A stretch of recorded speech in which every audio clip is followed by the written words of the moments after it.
amigo. Estranho isso. Esse da Eco. É ruim. Jesus.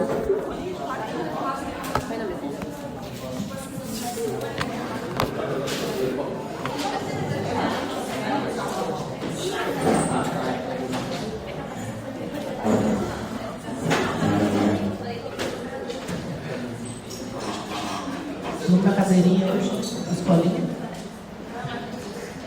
Então hoje a gente vai falar de distúrbio nefrolítico. Nossa, tá muito estranho esse negócio. Meio bem esse. É que é ruim, professor, né? É ruim, né? É ruim que dá Achei que tá cesta. meio longe assim esse. Melhor, ó. Fica melhor. Aí Bora, vai, fazer um sério. barulho esquisito Eu agora. acho que ele Não, mas isso estudou. aqui vai pegar fogo. Pelo amor,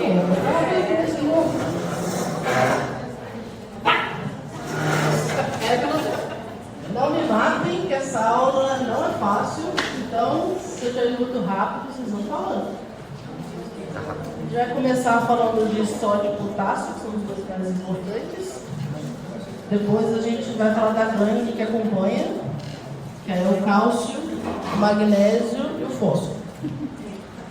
Né?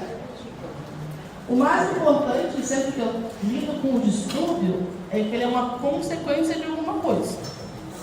Eu não trato exame, eu trato o paciente. Eu tenho que entender o que levou esse distúrbio a acontecer. Né?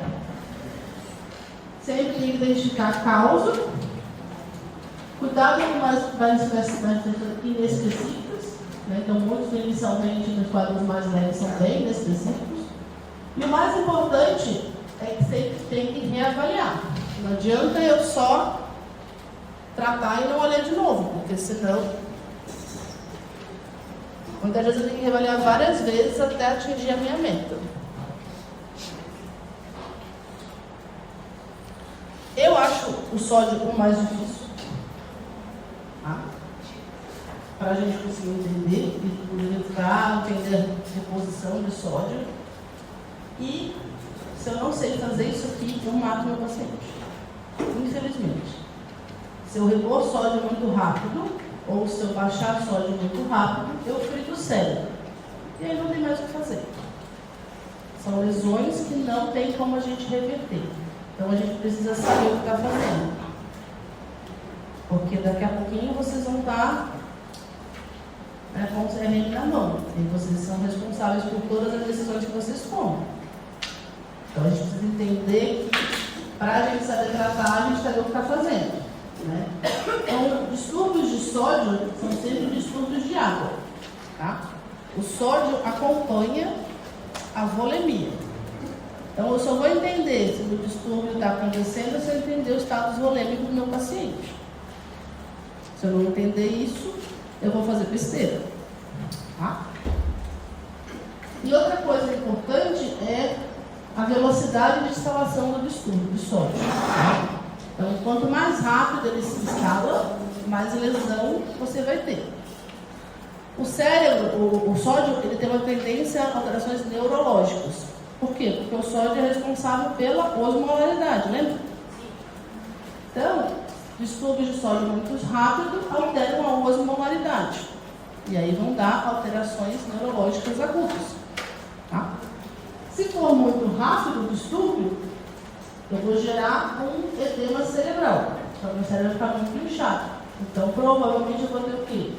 Sintomas neurológicos graves. Alteração de nível de consciência, crise convulsiva, coma. Normalmente, distúrbios mais lentos, mais demorados, mais crônicos, o paciente vai se adaptando ao sódio que está baixando.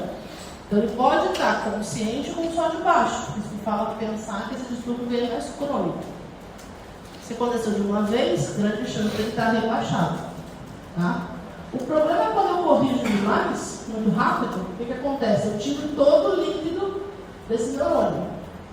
E na hora que eu tiro todo esse líquido muito rápido, eu causo isso aqui. Desmielinização da ponte. Lembra da ponte? Faz parte do nome encefálico. O comando dá várias funções vitais. Se eu faço desmielinização da ponte, eu tenho uma lesão irreversível, que compromete funções vitais. Dependendo do grau, inclusive, o paciente pode ter morte encefálica. Por isso que eu não posso nem abaixar, nem subir rápido. Então a gente tem uma média sempre. Eu nunca oscilo mais do que 8 a 12 MEC em 24 horas. Tá?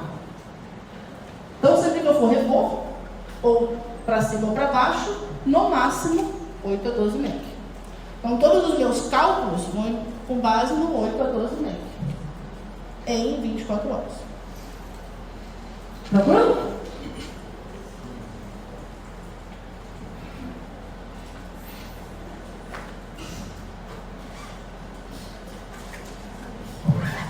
Então, toda vez que eu tiver uma suspeita de hiponatremia, meu sódio vai estar abaixo de 135, tá?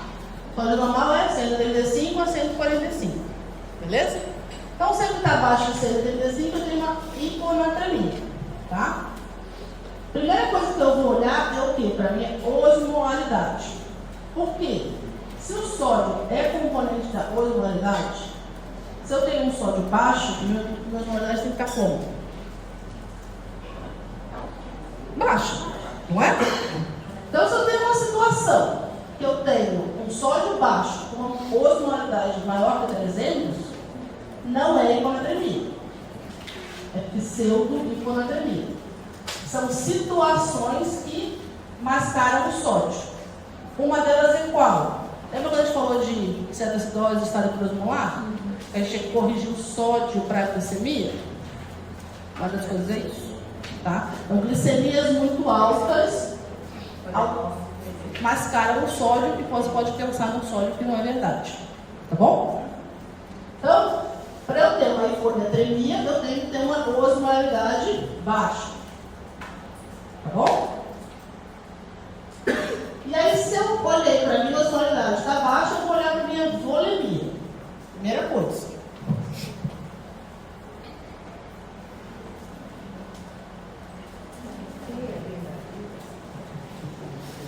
Então, eu tenho que pensar se meu paciente está hipovolêmico, está normovolêmico ou está hipervolêmico. Tá? Porque dependendo da minha volemia, eu vou olhar para esse sódio de um jeito diferente. Né? Se meu paciente está hipovolêmico, tem pouco volume dentro do vaso, a primeira coisa que eu vou fazer é ressuscitação volêmica. Eu vou ressuscitar a minha volemia inicialmente, e aí eu vou rever para ver se o sódio está realmente baixo. E aí, se já é baixo, eu reponho o sódio.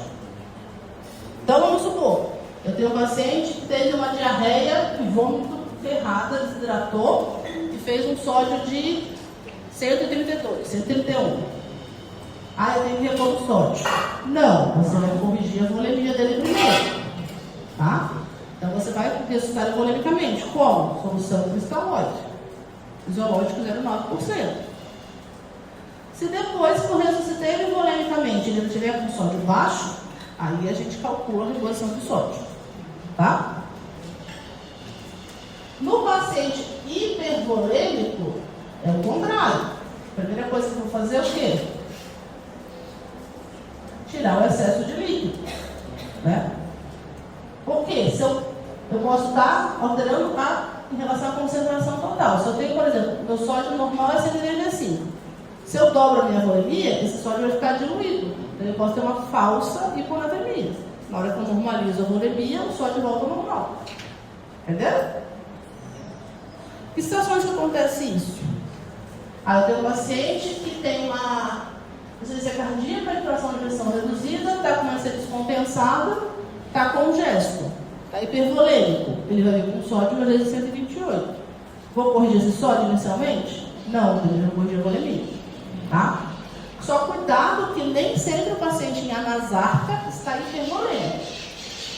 Aqui a gente está falando de conteúdo intravascular. Não é porque eu estou demasiado que eu estou hipervolêmico. Lembra do nosso amigo cirrótico, lembra? O cirrótico ele está cheio de edema, ascite, mas o intravascular está ruim. Então, aqui nós estamos falando de volemia, conteúdo intravásico. Tá? Aí, se é um volêmico, esses são os verdadeiros estudos de sódio, né? E aí, dentre eles, o mais clássico é o famoso CIAT, lembra? segura a secreção inapropriada do DH. E aí, por conta da secreção inapropriada, você acaba perdendo muito sódio. Por isso que você tem uma hiponatremia. E aí você tem que corrigir a causa. Né?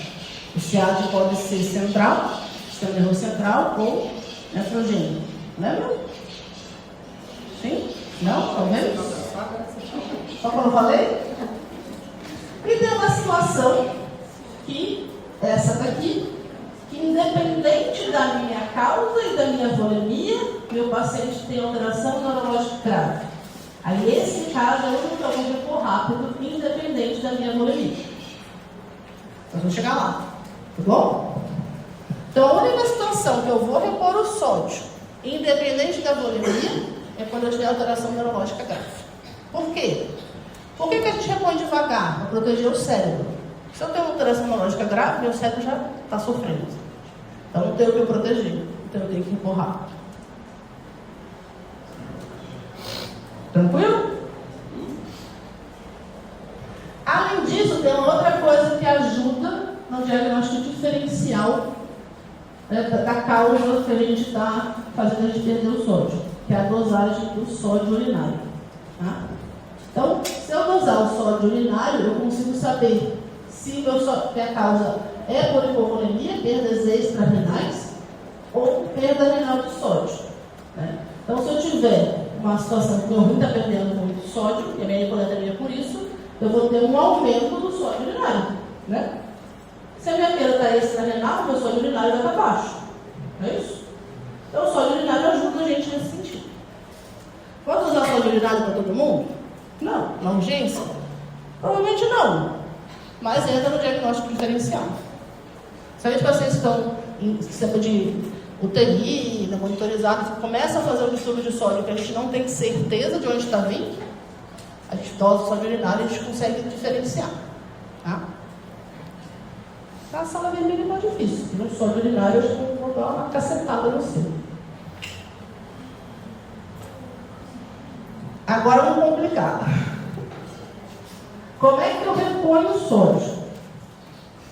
Existe uma fórmula para a gente repor o sódio. Tá? Eu tenho que decorar a fórmula? Não. Vocês não precisam, quando vocês repor o sódio, vocês vão olhar a fórmula ou vocês vão usar o aplicativo que vai fazer isso para vocês. Mas vocês precisam entender de onde vem essa fórmula.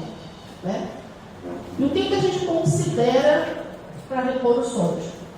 A gente considera o sódio da solução que a gente vai usar para repor, o sódio do paciente da gente e a água corporal total. Né? Então a gente precisa saber como é que eu vejo a água corporal. Isso é uma constante. O peso vezes 0,6 em homens e crianças e vezes 0,5 em mulheres e idosos. Tá? E toda vez que eu for calcular a minha reposição, eu tenho que saber que solução eu estou usando. Porque cada solução tem uma concentração de sódio. E aí eu calculo a minha reposição com isso. Tá? Eu tenho que decorar que o soro fisiológico tem 150 ml por litro. Não, você pode olhar. Né? Mas você tem que olhar a solução que você está usando para poder calcular o quanto daquela solução você vai precisar para repor o sódio. Calma, respira. Vai fazer sentido. Isso aqui vai me dar o quanto de mEq de sódio que vai subir para cada litro da solução que eu estou usando, para aquele paciente específico. E aí, vou ver quantos mEqs eu preciso subir, quanto eu posso subir em 24 horas? 8 a 12. Então, o meu cálculo para as 24 horas vai ser isso. Vou fazer uma regra de 3. Né? Se em 1 litro ele sobe X, eu preciso X mEqs, 12 mEqs, é quanto disso que eu tenho que passar. E aí esse valor vai ser em 24 horas. Beleza? Sim? Não? Talvez? Então como é que eu faço isso? Né? Como é que eu vou calcular minha reposição padrão? Né? Eu vou levar em consideração o meu déficit de sódio desejado, e aí aqui não é o sódio ideal, é o sódio que eu preciso. Então vamos supor, meu sódio está de 120. Eu não vou calcular para 135. Porque se eu calcular para 135, ele vai subir quanto? 15. Eu posso subir 15? Então eu vou calcular para quanto? 120 mais 8. Então vai ser 128. Então em 24 horas é 128 que eu vou chegar. Beleza? Vou levar em consideração o cálculo, né, do gasto de água e a concentração do volume da minha solução. E aí eu vou calcular na minha bomba quanto isso vai dar. Ah, deu um nó. É assim mesmo, dá um nó na cabeça do gente. Nós vamos fazer, calma. Então vamos lá, sessão de plantão. Chegou uma senhora de 68 anos, que pesa 55 quilos, né? Procurou pronto-socorro por fraqueza, tontura ao se levantar, náusea e redução da ingesta alimentar há 4 dias. Ela é hipertensa, de base, ela toma losartana e hidroclorotiazida. Uma semana atrás ela teve uma gastroenterite, né, com diarreia cessou há 2 dias, mas ela tem baixa ingesta de alimentos e líquidos. Nas últimas 24 horas ela ficou mais prostrada, está com dificuldade de permanecer em pé, está acordada, orientada, mas lentificada. Está com 95 por 60 de PA, 104 de frequência, 18 respiratória, 97 de saturação e a febril. Mucosa seca, tempo de enchimento prolongado, ausência de edema periférico, jugulares não tão engurgitadas, ausculta pulmonar normal, abdômen normal, extremidades um pouco frias. E aí?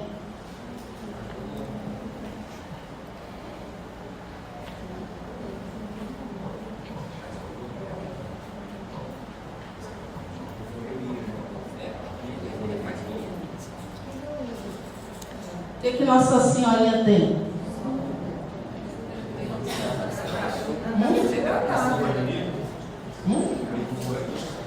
Ela está com sinais de hipovolemia, né? Por desidratação, provavelmente. É isso? Então, a gente sabe que ela está desidratada. E aí? Mas por que ela está desidratada? A diarreia está no 2 dias.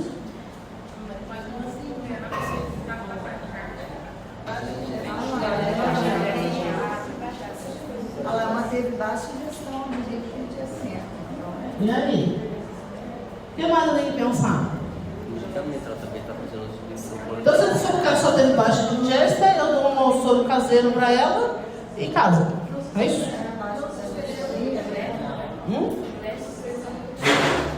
Suspendo o diurético? Os diuréticos também podem, né? Perder mais líquido, né? E aí? O que vocês saíram com ela? Tá colocando vocês. Oi? Glicemia dela é normal. O sódio. Suspendo o diurético. E aí? Pode pedir o sódio, né? Eu preciso pedir sódio? Todo mundo tinha desidratado?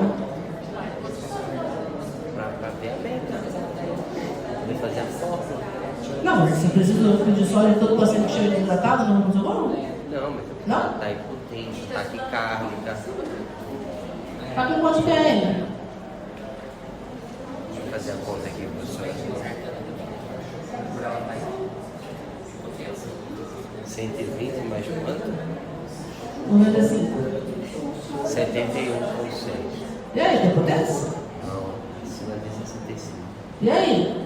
Preciso ressuscitar volemicamente? Tá com a PM de 72? Dá um sorrinho pra ela. Sorrinho, faz uma Precisa bolinha. soro? Não posso dar água? Soro?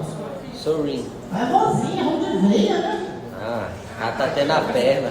A enfermeira é da rua da gente. Ah, precisa de exame? Para todo paciente hidratado chegando para o socorro de exame? Mas a velhinha está prostrada lá. Mas ela não sabe o que ela tem? Ela teve diarreia 2 dias, ela sem tomar água. E aí? Sorrinho.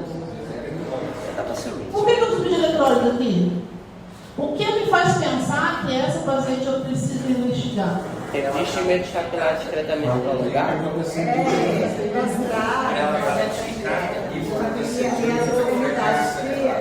Tem preenchimento capilar dela ali. Acho que ela tá meio prolongada.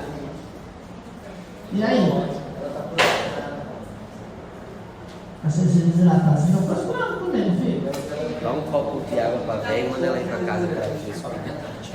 Então aqui eu tenho sinais que ela está tendo repercussão. Quais são esses sinais? Ela está lentificada. Se ela está lentificada, o gás dela caiu ou não? Sim. Prostrada cai gás, lentificada cai.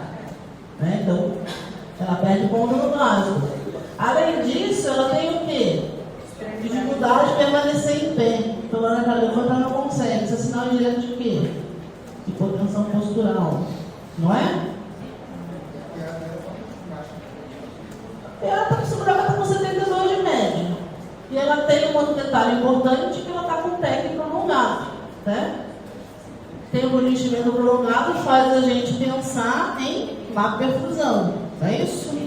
Hipoperfusão, sinal direto de choque. Não é?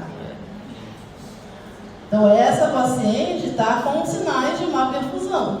Então, essa paciente eu preciso fazer ressuscitação volêmica. Né? Entenderam?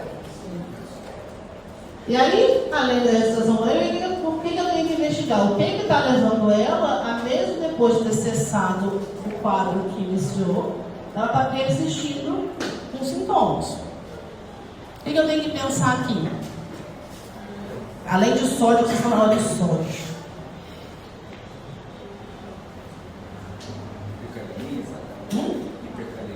Hiper. Diarreia de pé ou é por retenção?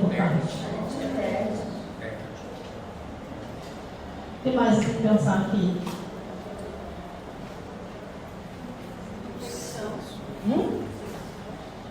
Infecção.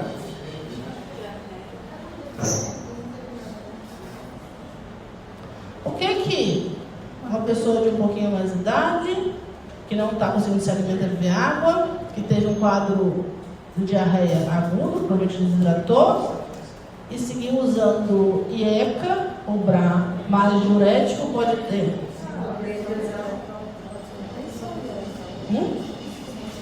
Insuficiência renal, né, gente? Lesão renal aguda, né? Não? Sim ou não? Sim. Com componente pré-renal, pelo hipofluxo, e o componente renal, pela medicação. Não é?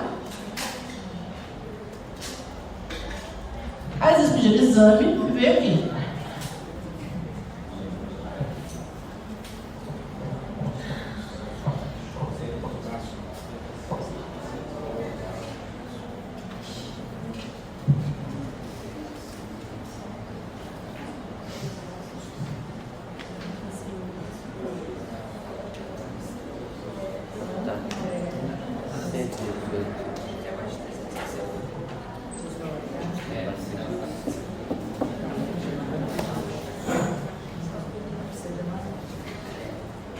E agora?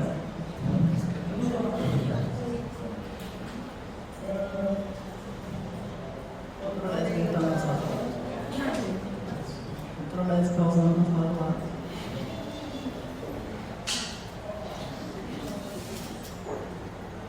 E aí? Tem vários diagnósticos aqui. Confirmou a nossa suspeita de disfunção aguda? Confirmou a nossa suspeita de disfunção renal aguda?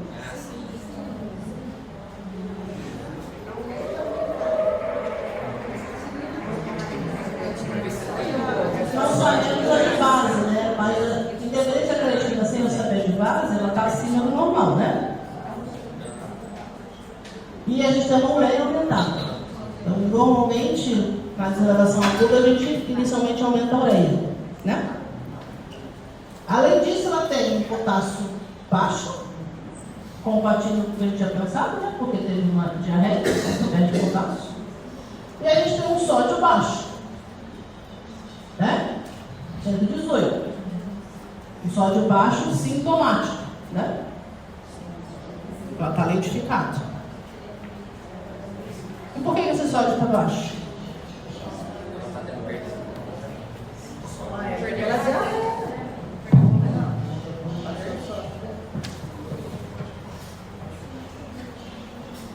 que ela está com uma hiponatremia? Pedra na urina? É aguda ou crônica? Não é aguda, né? Quantos dias ela teve a diarreia? 2 dias parou. É? Há 2 dias ela parou de diarreia. Então tem mais de 48 horas que ela está perdendo sódio. Não é isso? Então é uma hiponatremia aguda ou crônica? Tem mais de 48 horas. E a orelha está muito Aumentado. Então hoje tem uma hiponatremia crônica, não é isso? Talvez por isso ela está em pé com 118 de sódio. Se fosse em menos de 48 horas esse sódio 118, ela estava maluca por baixo. Então hoje tem uma hiponatremia crônica. Secundária há uma provável desidratação, é isso? Então seria uma hiponatremia hipovolêmica. É isso? Sim ou não? Sim. Mas por que o sódio urinário está alto?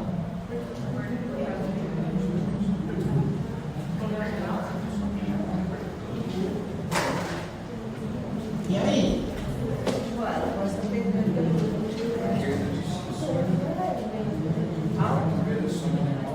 Mas por quê? Injúria renal aguda perde sódio? Qual remédio? Como é que a hidroclorogenase atua? Ela perde sódio?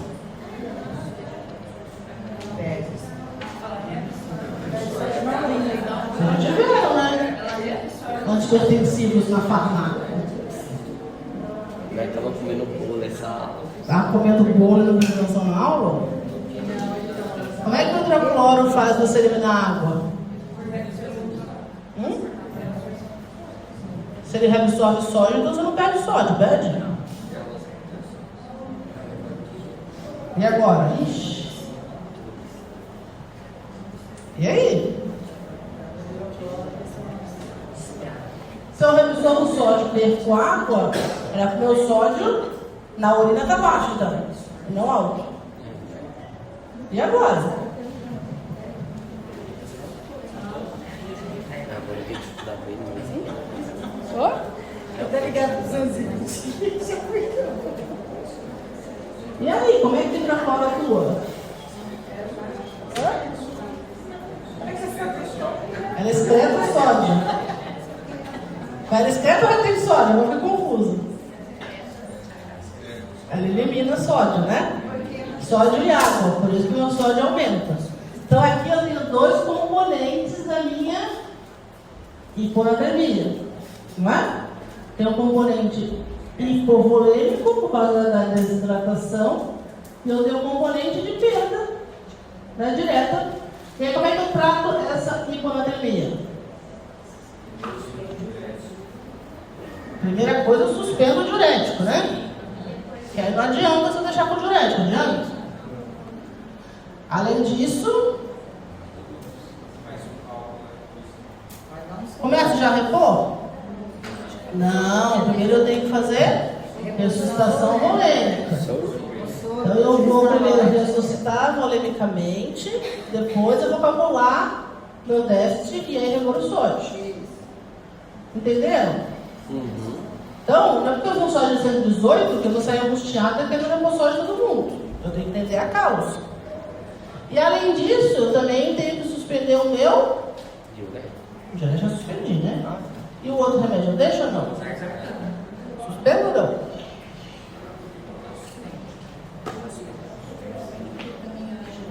Suspendo, né? Primeiro, minha avó está hipotensa, né? Está no limite. Vou deixar ele hipertensivo para fazer mais um componente para ficar, né? Além disso, ela tem uma disfunção renal aguda. Então, na disfunção aguda, a gente suspende tudo que é nefrotóxico, lembra? Depois que ela estabilizar, porque provavelmente tem componente pré-renal, ela vai melhorar, voltar a função renal dela de base, a gente reintroduz o remédio dela. Beleza?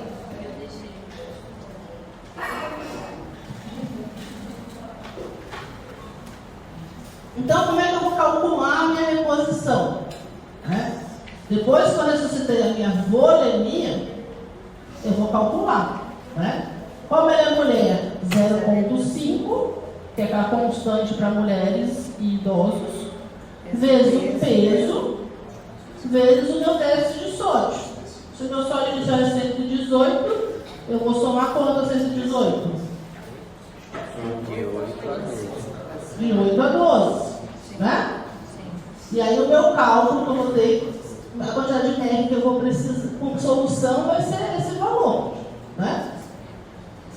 Da onde você tirou o 118? Não, eu estava com 118.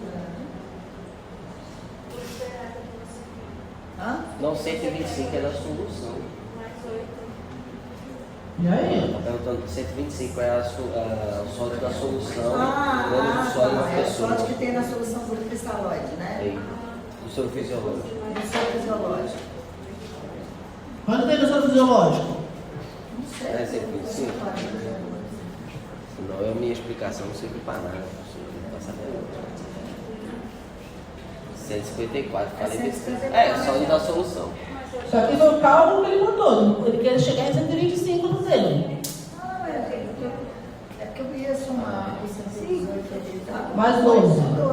Ele botou 125 e ele deu uma segurança. Tá. Então você calcula a partir do sódio que você quer chegar. Tá? Aqui você literalmente chega a 126, né? Então 125. E aí aqui ele calculou o déficit de sódio. Quantos mega eu tenho que dar para calcular esse déficit que ele está precisando? Então eu preciso de 195, 2,5. Né?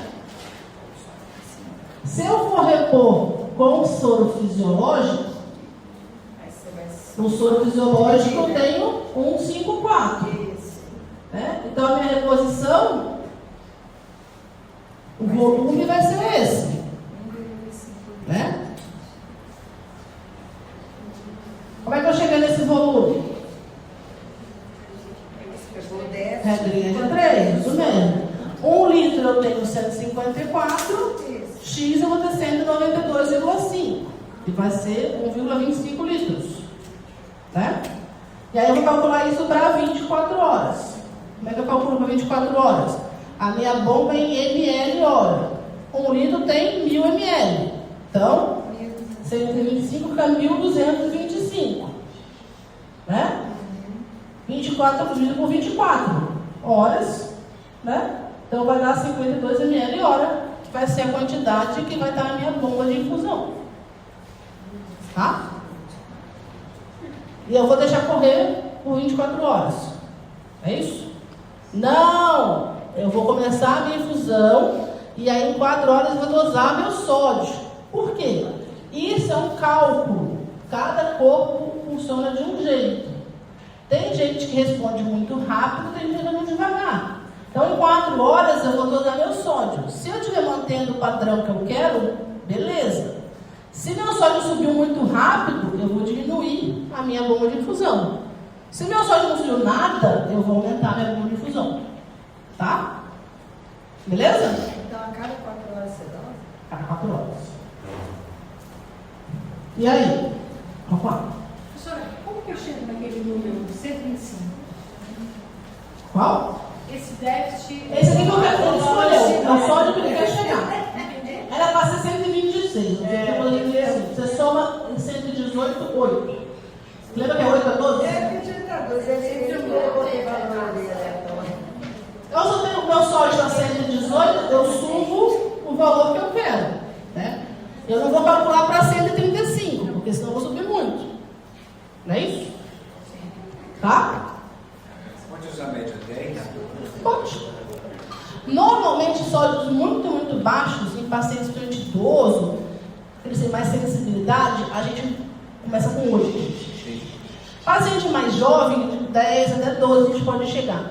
Tá? No idoso, ou naquele paciente muito frágil, a gente vai mais devagarzinho, porque a osmolaridade sente mais. Tá? E tenho que suspender o hidrocloro, porque senão eu não tiro o componente da minha perda renal, né?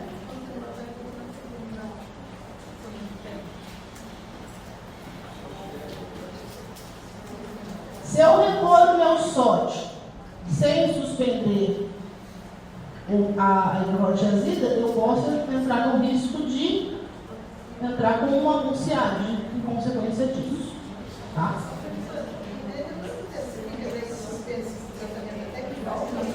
O quê?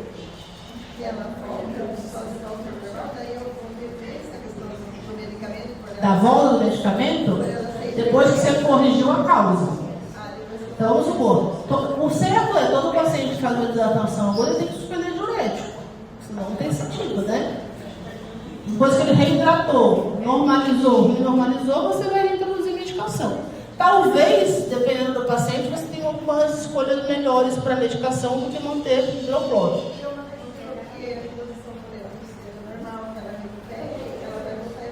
Aí você vai fazer reconciliação medicamentosa. Você vai voltar com as medicações que o paciente usa. Tá? Tranquilos? Entenderam? Aí, hipovolêmica? A nossa vozinha, em questão, depois de 8 horas tratando, o sódio foi de 118 para 127. Subiu quanto?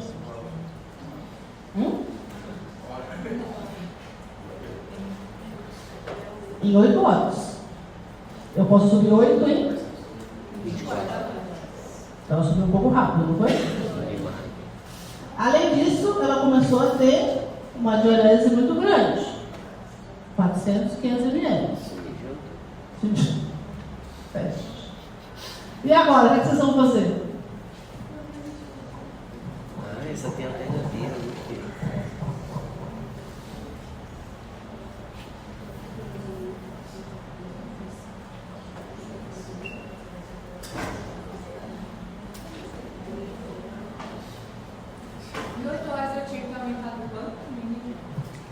Eu posso subir 8 em 24. Eu subi 8 em 8. Eu subi 1 mEq por hora. Subi rápido. Falei que cada uma de um jeito, por isso que a gente 4 horas que é dosado meio que estava. Depois de dosando, esquecendo. Atrasou a coleta, a gente esqueceu que a coleta só em 8 horas.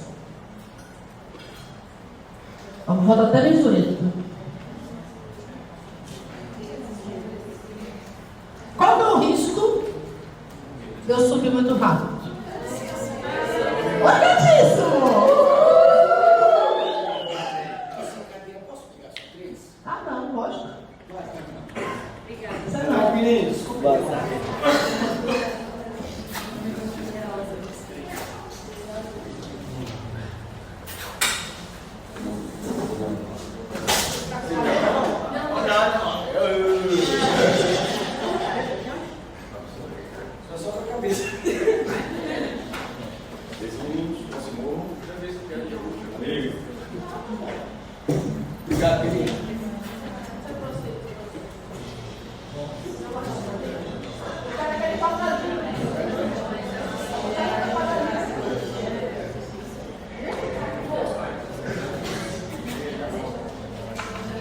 E aí, se eu subir muito rápido, o que pode estar acontecendo com a minha vozinha?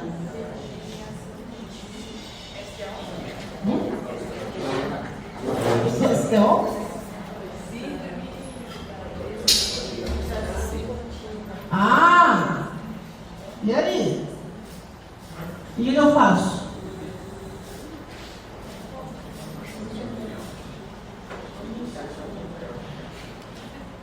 Letra C, que é a mais grande. Se eu C, que é a mais comprida. que é mais comprida? São grandes proteínas. E aí? Ajustar a bomba lá e manter. Ajustar a bomba só?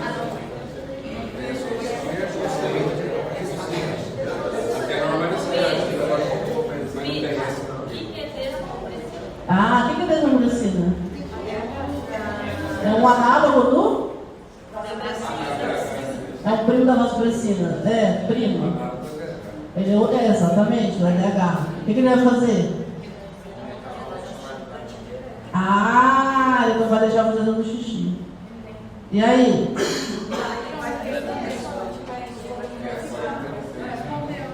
Então, se eu subir muito rápido, a primeira coisa é eu parar a minha reposição. Parei, subi rápido demais, eu não posso subir mais nada. Eu subi 8, posso fazer alguma coisa? Não, parei minha reposição. E aí eu vou avaliar meu paciente, né? Por quê? Se eu parar minha reposição de continuar com essa super mega diurese, a gente tem que fazer uma coisa para bloquear. Porque senão, todo o líquido vai sair. E aí ele vai evoluir com mielinose contínua. Não é isso? Então, lembra que é 8 a 12 e 24. Se eu cheguei em 8, para. Não dá para fazer mais nada aqui. Mesmo que você não tenha, Para. Mesmo que você não tenha atingido. Você não vai atingir nunca em 24, lembra?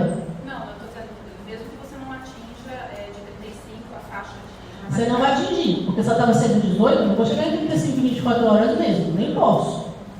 Tá? Eu subi 8 em 8, então foi 1 metro por hora. Deu ruim. Para. Não repõe mais nada. Né? Porque se eu descontinuar, isso aqui vai acontecer. Então eu vou parar minha reposição e eu tenho que parar de perder líquido na minha célula do cérebro. Né? Então eu vou olhar a resposta da diurese. Se ela continuar perdendo muito, aí eu vou usar a desmopressina, que ela vai parar essa perda, para eu evitar que eu desidrate as minhas células da fonte. Beleza? Né? Então, toda vez que foi muito rápido, por isso que a gente dosa a cada 4 horas. Porque eu vi que o negócio está sendo muito rápido, eu já diminuo. Tá? Então, nunca espere muito para dosar. Primeira coisa que eu sempre faço é isso aqui. Tá? Para. Tá. Segunda coisa, se eu tirei muito água, eu dou água. Se ele está conseguindo beber ou está de sonda, água livre.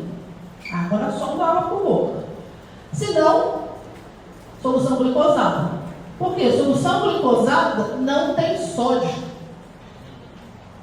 Entendeu? Então eu dou soro glicosado 5%. Porque eu tenho que repor água livre. Aqui não dá para fazer cristalóide. Porque o soro fisiológico tem sódio. E no ringuelatano tem um pouco de sódio também. Então a gente tem que dar água livre. Então, água por boca, água na sonda ou soro glicosado. Beleza? Se ainda assim está perdendo muito, eu posso usar a desmopressina. Ela vai interromper aquela diurese aquosa excessiva. Porque o meu intuito é parar de perder líquido da minha célula do cérebro, antes que eu desidrate ela inteira e eu tenha uma lesão irreversível. Então eu não vou esperar meu paciente ter sintomas de mielinólise contínua. Porque normalmente os sintomas vão aparecer 24 horas depois que teve a lesão. Então, eu fiz a cagada, eu já corrijo antes de aparecer o sintoma. Porque se eu for esperar ele manifestar, aí deu ruim, já perdeu. Aí eu não volto mais. Tranquilos? Dúvidas?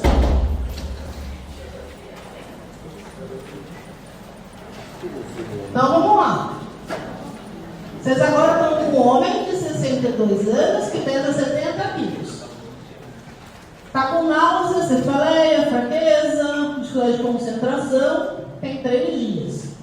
Fala que perdeu mais ou menos 8 quilos nos últimos 3 meses, tem uma tosse persistente e uma perda de apetite nesses últimos 3 meses. É tabagismo, tá? Não teve vômito, não teve diarreia, não usa diurético, não bebeu muita água, não tem IC, não tem doença renal. Está acordado, orientado, um pouco lentificado, mas sem déficit neurológico focal. Está com 13 por 8 de PA, 82 de frequência, respiratória de 18, 94 de saturação e temperatura normal. Está hidratado, não tem edema, não tem urgência articular, perfusão está preservada, não tem hipotensão ortostática, a ausculta está sem alteração, o muro direto extremamente reduzido no tórax direito. E aí?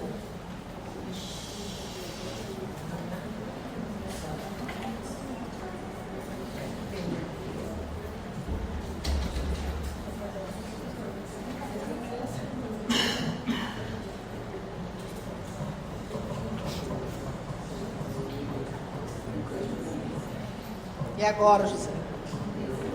E é câncer, rapaz. Velho que perde peso é câncer. É isso, né? Pensa que vocês estão numa unidade de pronto atendimento. Vocês não estão no ambulatório nem no consultório de vocês.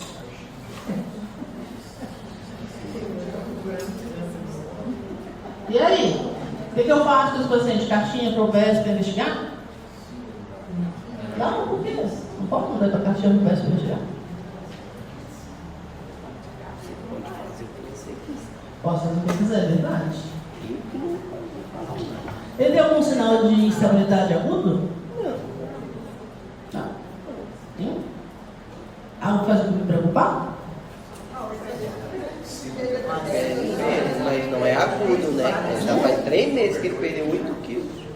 Sim. Tem alguma coisa para me preocupar aqui? Tem, risco de neoplasia. Não. Na emergência. Ah, Então eu posso dar cartinha para o posto que eu preciso acompanhar ele e investigar. tá fumando muito? Velho, tá. Uma vez. Velho não fuma vape, isso é maldoso. Aprendeu com o neto dele. Família boa. Aí ele fuma não. E aí? DPOC. Mando para o posto investigar ou preciso fazer alguma coisa aqui? Também, porque o cara está pegando inteiro. Os encargos não ficam na chapa. É sexta-feira, o pessoal vai ver segunda. Você vai Ah, tem 3 meses que tá vendo peso, vamos mudar 3 dias. Vai? O que ele faz a minha pulguinha atrás da orelha aqui? Ele está estável, hemodinamicamente, mas ele está omisso, ele está lentificado. Então ele tinha alguma coisa em 3 meses que não estava incomodando ele, está perdendo peso, mas ele está tocando a vida. 3 dias para cá, algo mudou. Ixi, credo. Mas foi o suficiente para perceber. Então nós estamos discretos. Não é? É que eu não tava. Então ele começou a ter sintomas inespecíficos, lembra? Pesquisar sintomas inespecíficos. Você fala, é leve, fraqueza, mas não está conseguindo concentrar, ele começou a ficar lentificado. Então ele tem uma alteração neurológica. Ele não tem déficit focal, mas ele tem uma alteração neurológica. É normal ele ter alteração neurológica? Não. Então eu preciso me preocupar, não é? E aí eu preciso fazer uma investigação mínima do meu paciente. Né? Se ele tem um quadro neurológico agudo, o que eu tenho que pensar? Idoso. 62, não é idoso não. O quê? 62 não é idoso não. Acima de 60, já tem mais passado que futuro. É 60 o posicionamento ali. E aí? Já tira seu carnal. Se eu tenho um paciente com alteração neurológica aguda, o que eu tenho que pensar? Estudo eletrolítico, que é aula de estudo eletrolítico. Causa orgânica infecciosa. Hã? Causa orgânica infecciosa. Causas orgânicas. Se ele não tem déficit focal, fala menos a favor de uma lesão física no cérebro, não é? Em sua maioria, se eu tenho um quadro que está causando uma lesão localizada no cérebro, ele vai ter uma lesão focal, não é? Uma vez. Normalmente, dependendo do lugar que foi. Né? Então, se ele não tem sinal focal, faz eu pensar em quê? Causas tóxico-metabólicas infecciosas que estão alterando no cérebro. Não é isso? Lembra? Do ano passado? Sim. Eu que dei essa aula. Oxi. Não prestou atenção. Oxi, eu não falei nada. É agora que a gente pega quem prestou atenção na aula. Ninguém produz. Tá? A derrota. Agora eu tava comendo bolo, não, Não, você não tinha bolo no passado. Você não tinha bolo no passado, seu ridículo. Eu tive que comprar vocês com bolo, isso. É. Não, porque não sabe o que eu falo de azita, né? Então eu vou comprar com bolo. Vou contar pra ele. Não. Ele puxa saco do Jaime. Eu não. Então, penso em causas tóxico-metabólicas infecciosas. Né? Infecciosa, o que eu pensaria que poderia dar identificação? Pode ter um.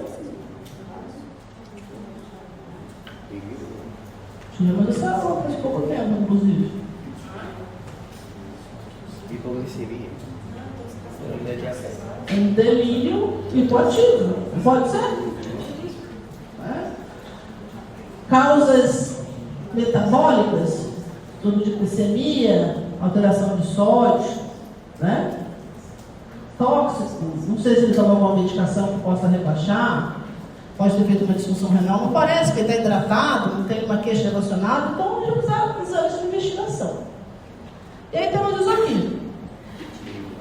Como ele tem essa queixa de perda ponderal, né, e tem uma ausculta, ninguém percebeu, mas ele tinha uma ausculta diferenciada, né? Podia ser uma pneumonia que levou um delírio hipoativo, já que ele é idoso, né? Tem uma passagem que Então, pedindo um raio-x, né? Então, a gente tem um sódio baixo, né? Não tem disfunção renal, a glicemia está boa, a osmolaridade está como? Aqui. A osmolaridade sanguínea está baixa. A urinária está alta. E aí a gente tem um raio-x de tórax com uma massa na região hilar direita. E aí, como vocês estão em polis, né? Polineurocix, tem um tomo na UPA. E você viu que ele tem uma massa pulmonar, como ele falou, megalias mediastinais. Então, isso pode pensar em quê? Um tumor, né? Provavelmente a gente tem uma neoplasia pulmonar. E aí, o que eu vou fazer agora? Encaminhar ele para fazer biópsia com a torácica, tá bom? vamos fazer uma lobectomia já, não tem. Ah, não tem. E aí, por que aquele paciente que tem uma massa tumoral tem um sódio baixo?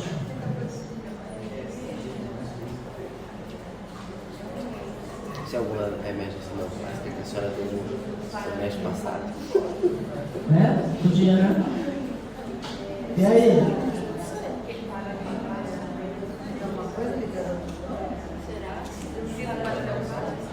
Qual?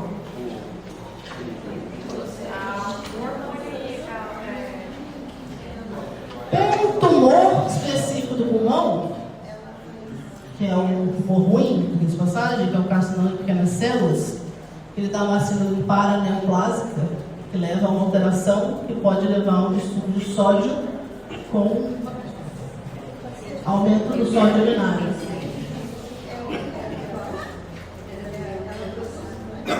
E aí? Então, qual é a hipótese de vocês aqui? É uma hiponatremia por...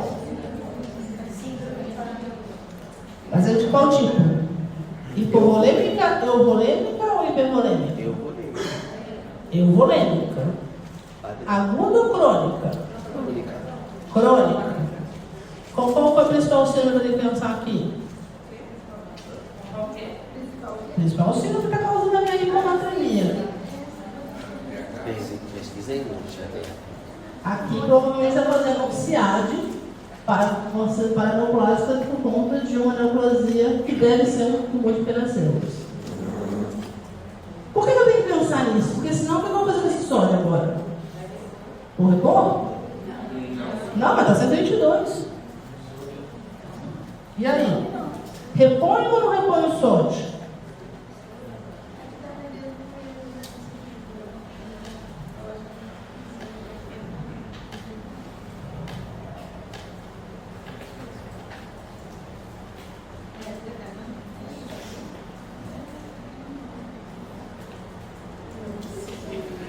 Então, por que eu tenho um CIAD? Né? Porque, né?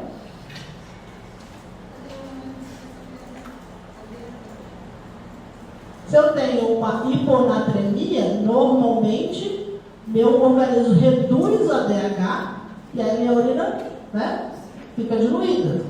Né? Aqui está o contrário, né? O rim está retendo. Então eu tenho uma secreção inapropriada do hormônio antidiurético. E como é que eu trato isso? Aqui é o problema. Né? Se eu tenho um paciente com uma hiponatremia euvolêmica, né? crônica, sem déficit neurológico focal, déficit grave, eu não vou repor isso agora. Né? Se eu fizer a reposição para ele agora, eu vou piorar. Ele vai, o fisiológico vai fazer ele excretar mais sal, reter mais água. Se eu perder mais sal, reter mais água, eu vou piorar a minha hiponatremia. Então, se a minha suspeita é por secreção inapropriada do hormônio antidiurético, como é que eu trato isso? Responde a nossa pressão nesse caso? Não, porque o hormônio não tem diurese muito volumosa. É isso aqui, ó. Restrição hídrica. Né? Eu vou fazer restrição do volume de água que eu estou dando e eu vou tratar a causa que levou ao ciático. Porque nesse caso foi uma síndrome de Paranel. Onde eu tenho muito ciático, pacientes com pós-operatório de neurocirurgia. Mexendo o cérebro, eles fazem muito ciático, fazem perdedora de sal, fazem todos os subsólios que você pode imaginar da terra. São diabetes insípidos. Né? Então, como é que eu vou fazer? Com a minha restrição hídrica, a minha meta é o meu sódio ir elevando devagar, tá? E eu vou encaminhar ele para o tratamento da causa de base. Quando que eu vou repor esse sódio? Quando ele tiver sintomas neurológicos graves. Senão, eu vou corrigir a causa. Entenderam? Não? Não passa a cara. Hã? Passo. De volume, restrição hídrica. E aí aqui você tem que contabilizar tudo que vai de água. Não é só água que ele bebe. É água que vai no suco, água que vai no remédio, água que vai na solução, restrição de volume. Tá? Então o que eu tenho aqui? Aqui eu tenho um paciente que teve um distúrbio de sódio, mas que está estável.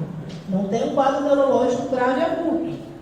Então, e a minha causa primária é uma causa euvolêmica, então não é um distúrbio da volemia. Então eu não preciso corrigir minha volemia. Não é? Então eu vou tratar a causa. Aqui, pelo quadro clínico que está se apresentando, eu penso em ciático. Porque ele tem um provável tumor. Vocês não sabem, acho que vocês não tiveram ainda tumor de pulmão, né? Não? Já? Ah, mas para tumor sempre já. Não, mas na clínica vocês não tiveram ainda, né?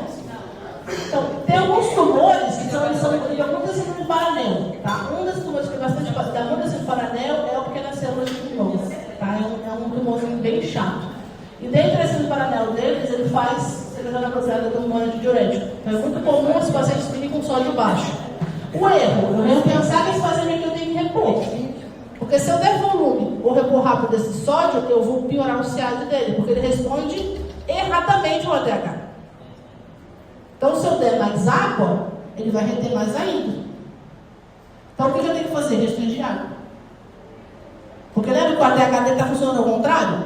Se eu dou água, ele piora, eu tenho que segurar a água. Por isso que eu faço restrição hídrica. Entenderam? É difícil pra caralho. Porque esse aqui é a parte mais difícil. Mas eu posso pensar que Eu dei uma camisetinha, eu odeio sódio. isso são só alguns tumores ou a maioria pode causar isso? Cada tipo de tumor atua de um jeito. Né? Nem todos dão síndrome de Paranel. Alguns dão outras síndromes de Paranel de outras coisas.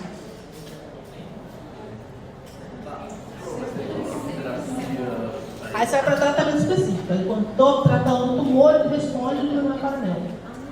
Tem vários tipos de Paranel, né? Então pode ter várias coisas. Pode ter uma série de pode ter vários distúrbios associados a essa Paranel clássica. Uma dessa clássica é SIAD por pequenas células. O caso aqui é um caso difícil, viu, gente? É só para vocês entenderem. Esse é um caso difícil. Então agora vocês continuam no plantão, tá animado? Agora chegou um senhor mais velho, 75 anos. Agora é idoso. Veio a terceira idade completa hoje no plantão. 80 quilos, esse tem que ser de fração de digestão reduzida, classe funcional 3, hipertenso e tem uma FA crônica, né? Veio por piora progressiva da dispneia, edema de membros nos últimos 7 dias. Tem ortopneia, dorme com 3 travesseiros e falou que nas últimas 2 semanas ele deu 4 quilos. Comeu churrascão. Não teve fome, não teve diarreia, não teve redução da ingesta hídrica.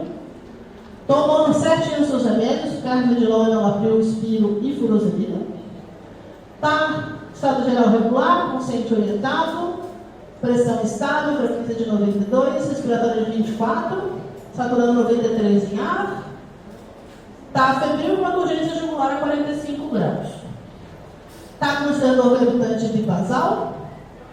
As bulhas, ele tem uma B3 presente.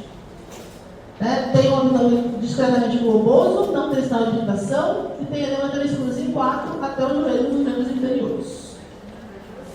E aí? O que esse paciente tem?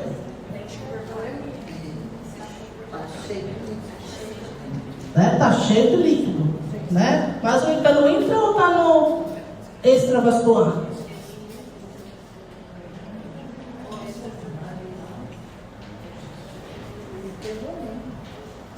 Está hipervolêmico ou está só nas arcádias? Por que ele fala pensar em hipervolemia? Primeiro, ele tem urgência jugular. Se a jugular está túrgida, o vaso está cheio de líquido, não é isso? Então, ele fala pensar que ele está hipervolêmico. Além disso, ele está estertorando nas bases. Então, o meu líquido está extravasando por terceiro espaço no pulmão. Então, sinal de que ele está conseguindo ir para frente, está voltando, né? E, além disso, ele tem o quê? Edema é extravascular. Ele tem o quê? Ele tem isso aqui, ó. Terceira bolha. Então, meu coração está tão insuficiente que está batendo uma bolha acessória. É isso? Lembram? E aí? Vocês vão fazer com o nosso amigo? Furo. Furicase. Tirar o excesso de restrição. Por que o nosso amigo descompensou o coração? Se ele está tomando os remédios certos,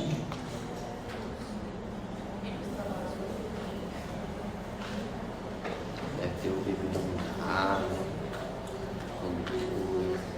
tomou uma cervejinha, botou muito e aí? Qual que é a principal causa de descompensação da IC?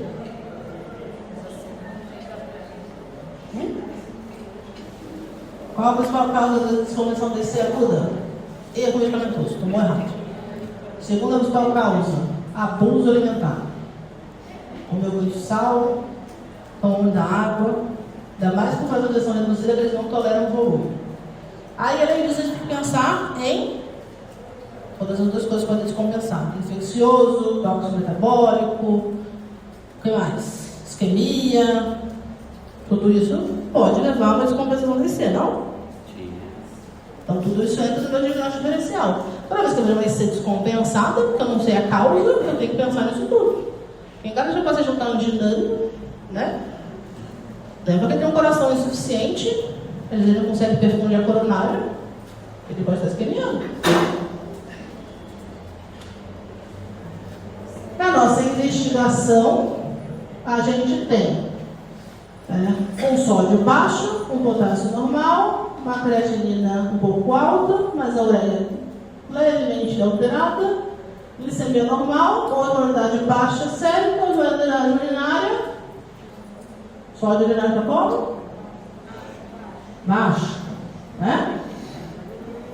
O raio-x de tórax tem uma cardiomegalia e ele tem alteração da trama vascular e um derrame pleural bilateral pequeno. E aí? Então eu tenho uma hiponatremia aguda crônica. Provavelmente crônica, né? Quantos dias geral com sintoma? 7 dias, né? Sim. 48. Além disso, ele tá, como está a volemia dele? Hipervolêmico. Então, como é que eu trato uma hiponatremia hipervolêmica? Restrição hídrica, xixi. Correção para volemia. Provavelmente esse sódio está baixo por conta de... Exatamente. Né? Inclusive, hiponatremia crônica em paciente com IC é prognóstico ruim, aumento da mortalidade no próximo ano. Um paciente com IC que está hiponatrêmico, que não foi uma causa aguda, se ele persistir com a hiponatremia, a chance dele morrer aumenta muito no próximo ano. Então, é um fator de pior prognóstico. Porque esse está falando o quê? Que ele está mantendo hipervolêmico. Então, o coração dele não está insuficiente. E como é que eu trato isso aqui? Restrição hídrica. Aí eu tenho que entender o que está acontecendo, né? Eu vou dar diurético se meu coração está sendo suficiente para perfundir meu rim. Se a causa da minha retenção de líquido é porque meu coração está muito ruim, vamos supor, o paciente teve um novo infarto, está isquemiando, não adianta eu dar diurético só, não adianta. Eu tenho que tratar a causa que levou ele a descompensar. Se foi porque ele tomou muito líquido ou abusou do sal, o diurético vai resolver. Agora, se for uma falência ou piora da bomba cardíaca, eu tenho que melhorar a força de contração cardíaca. Então, às vezes, essas coisas, se você chega no pronto-socorro, está estável. Vou fazer furo, restrição hídrica. Ele não é super pouco. Provavelmente a bomba dele está ruim. O que eu vou ter que entrar? Medicação para dar força na bomba. Qual que é a medicação?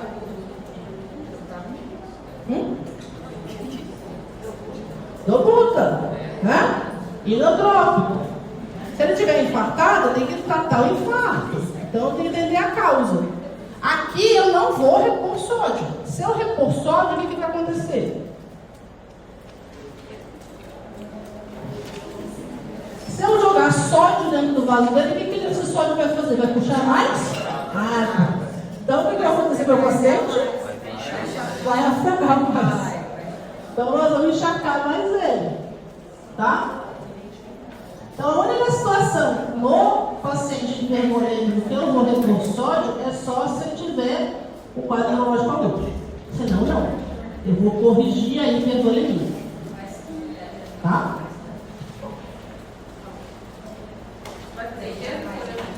Corrigir a hipervolemia. Beleza? Tranquilos? Sim, não, talvez?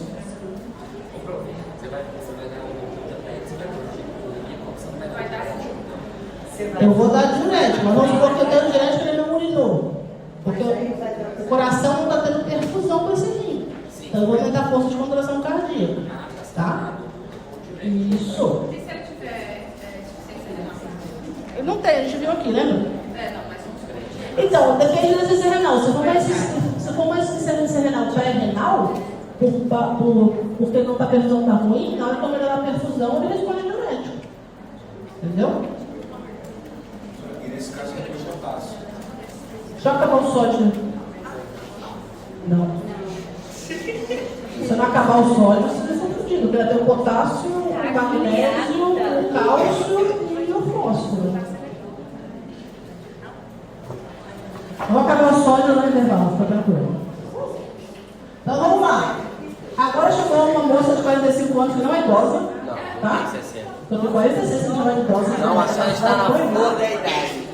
Os 50 são os novos 20. Previamente rígido, que correu uma maratonista amadora, louca, né? Psiquiátrica, né? Não está tomando remédio, então resolveu correr. Veio trazida no SAMU, depois que ela teve a corrida, ela teve uma confusão mental com uma crise convulsiva tônico-clônico generalizada. Tá? Então ela correu uma maratona, do tipo assim, comecei a treinar ontem, corri amanhã, né? Estou poderosa, acabou a corrida, 30 minutos depois ela convulsionou. Os familiares falaram que durante a prova ele ingeriu bastante água, né? Todo postinho ela pegava aquele copinho d'água e bebia. Né? Quando terminou a corrida, ela começou a ter muita cefaleia, náusea, vômito, começou a ficar desorientada e convulsionou, tá? Ela chegou com 13,8 de PA, frequência de 88, respiratório de 20, saturação 97 em ar, febril com plasma de 10. Pupila isofoto, não tem sinal focal no exame neurológico.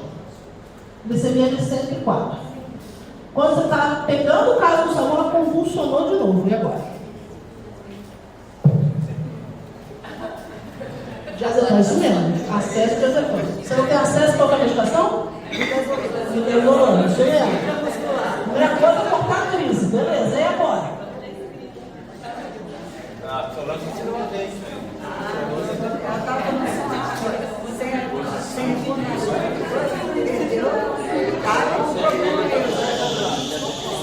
Aqui é a primeira crise convulsiva da vida. Toda vez que eu tenho primeira crise convulsiva, eu tenho que fazer o quê? Tóxico, metabólico, infeccioso e exame de imagem, mesmo se eu não tenho sinal focal. Tá? Então, vou usar exame para ver a causa e neuroimagem. Tá? Beleza? Então, abortamos a crise, pedimos exames. Hematoma normal, não tinha um leuco infeccioso, tem um sódio de 112, um potássio de 3,8, uma creatina de 0,9 com uma ureia de 20, uma osmolaridade de 2,38, uma urinária de 320 com um sódio urinário de 46.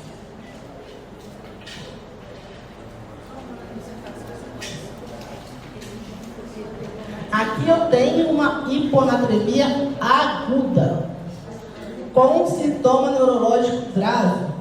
Ela rebaixou da magnitude de 10, convulsionando. Independente da causa, eu tenho que tratar. Tá? E aí, como que eu trato? Aqui é a única situação que eu vou repor sódio rápido. Tá? Exatamente. Porque aqui eu não tenho como proteger um cérebro que já está sofrendo. Né? Então, como é que eu trato isso? Em bolos, vai correr em 5 a 10 minutos, 100 a 150 ml de soro fisiológico a 3%. Tá? E posso repetir até 3 vezes. Faço 100 a 150 ml de soro a 3%, espero 10 minutos, checo o sintoma neurológico, checo o sódio. Tá? Posso repetir. Tá? Quanto que eu tenho que subir? 4 a 6 MEC em até 2 horas. Tá? Por quê? Eu preciso reverter o edema cerebral. Então eu vou repetir até 3 vezes, de acordo com o sintoma neurológico, desde que meu paciente não suba mais do que no máximo 6 MECs em 2 horas. Tá? Cheguei nos 6 MECs, eu não faço mais reposição rápida. E aí, se eu for calcular a reposição lenta, lembra que é no máximo 12 e 24. Eu tenho que descontar o que eu já subi. Então, se eu subir 6, é no máximo mais 6 no resto das 24 horas. Eu vou ajustar minha reposição para isso. Tem que lembrar disso. Porque não é mais 12. Esse 6 só tem 10 minutos, é isso? Não. Você vai fazer a solução de 3% de 100 a 150 ml em 10 minutos. Espera mais 10 minutos, dose o sódio. O paciente continua rebaixado com sintoma. Sódio não subiu 4 a 6 mg, eu posso repetir de novo. Até 3 vezes. Vamos supor, o paciente continua meio rebaixado. Só porque eu já cheguei em 6 mg, para. Não repõe mais. Tá? Vou tratar a causa do que ela teve isso.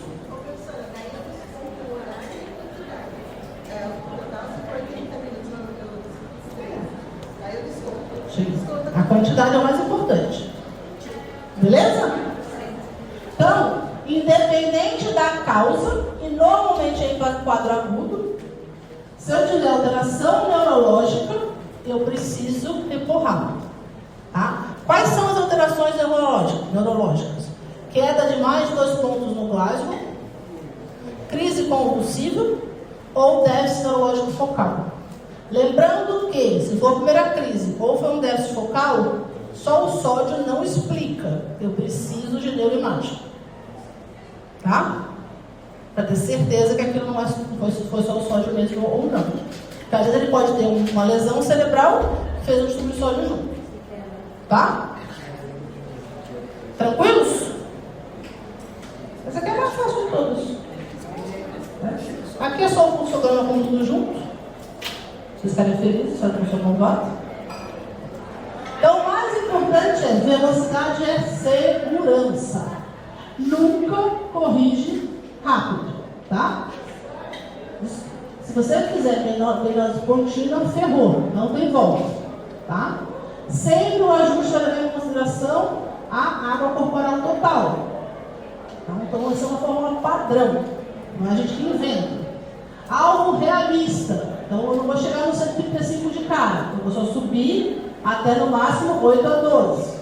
Tá? Casos graves eu vou fazer em bolos, solução de 3%. E lembrar que se eu suspeitar de SIAD, eu não dou soro fisiológico. Eu vou fazer restrição hídrica. Se eu der mais volume, lembra que o ATH está funcionando ao contrário. Então, se eu der muito volume, ele vai piorar.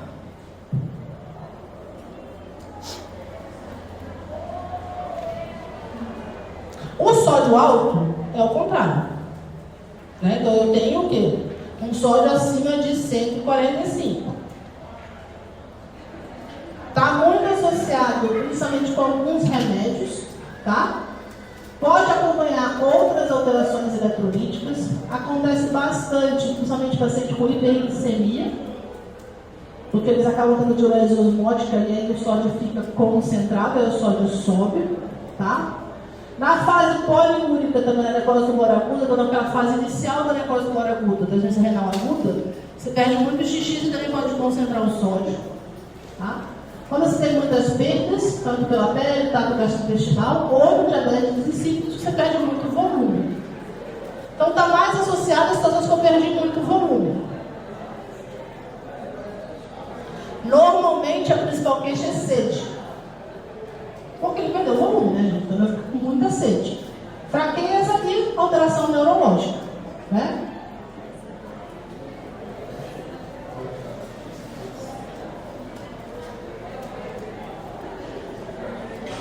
Na grande maioria, a hipernatremia é um pouco mais fácil, né? O paciente normalmente está desidratado. Então, a primeira coisa que eu vou dar é o quê? Água, né? Então, eu vou hidratar e corrigir a volemia. Então, sempre que eu pensar em sódio, eu penso em água. Eu sempre corrijo a volemia. Sempre. Se vocês pensarem nisso, nunca mais esquecer, vocês vão tratar bem o sódio. Tá? Não permitir que abaixe muito rápido, porque do mesmo jeito, se a gente subir muito rápido, a gente faz lesão. Se a gente abaixar muito rápido, a gente também faz lesão. Se eu abaixar muito rápido, eu posso fazer edema cerebral agudo e aí lesão neurológica. Tá? E sempre tratar a causa que levou a desencadear. Então, eu vou corrigir a minha volemia inicialmente, né? E aí, depois que eu estabilizei a volemia, eu tenho que abaixar esse sódio. Como é que eu faço isso? Uma solução que tenha pouco sódio. Então, ou eu uso soro ao meio, que é o soro 0,45, ou eu uso água livre, que é o quê? Que é soro glicosado. Porque aí o nível do sódio vai baixar. Eu vou dar água livre. Eu não dou água livre por sonda, bebe água. Tá? Lembrando que, do mesmo jeito que eu não posso subir rápido, eu só posso descer no máximo 12 mg em 24 horas. Tá? Porque senão dá edema cerebral.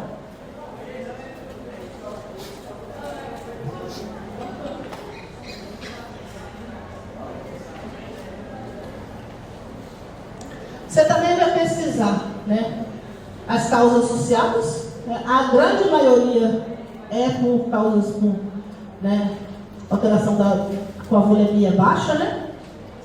Eu posso ter hipernatremia volêmica, mas é menos comum. Normalmente é no diabetes insípidos. E a hipervolêmica é quando eu fiz alguma coisa errada.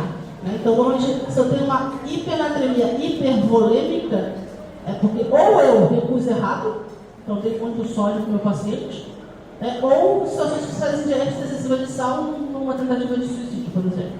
Tá? Então não é uma coisa que acontece normalmente. Então o mais comum é ela ser hipovolêmica. Euvolêmica a gente pensa em diabetes insípidos. Porque o que o diabetes insípidos faz? você perde, né? E aí você vai ficar seco também. Né?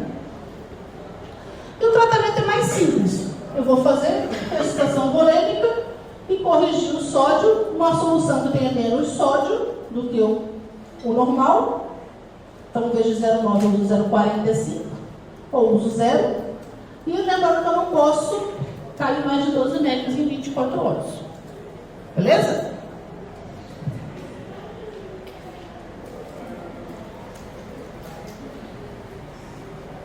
O cálculo também a gente vai usar o déficit de água, igual para menos, só que agora é para mais, é o contrário. Tá? Só que em vez de usar uma solução com muito sódio, eu uso uma solução com pouco sódio. Essa é a única diferença. Tá? Beleza? Então pausa para respirar. Saura é dura, eu falei que era bruta.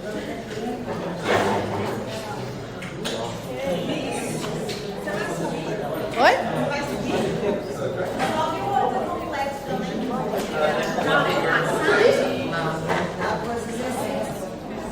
Quer café? Isso mata, tanto que injeção letal é potássio, né? Para cada tipo. Sabia não? É potássio concentrativo. Então a gente tem alterações específicas do potássio baixo e do potássio alto. Então quando a gente fala em potássio alto, é potássio acima de 5 e em especial acima de 5,5, né? Conforme ele vai aumentando, maiores são as alterações. Milhões de coisas alteram o potássio, né? Um monte de remédio, acidose metabólica, hemólise, que quebra o fibropotássio, né? Insuficiência renal, insuficiência renal, rapidomiólise. Então, tem várias causas que levam. Eu tenho que saber identificar, porque se eu demorar para identificar, o paciente pode parar. Mas, no final das contas, eu tenho que sempre tratar a causa. Na fase inicial, são sintomas inespecíficos: fraqueza, adinamia, contingente respiratório, paralisia, arritmias, né? E dentre elas, FV, assistolia e parada.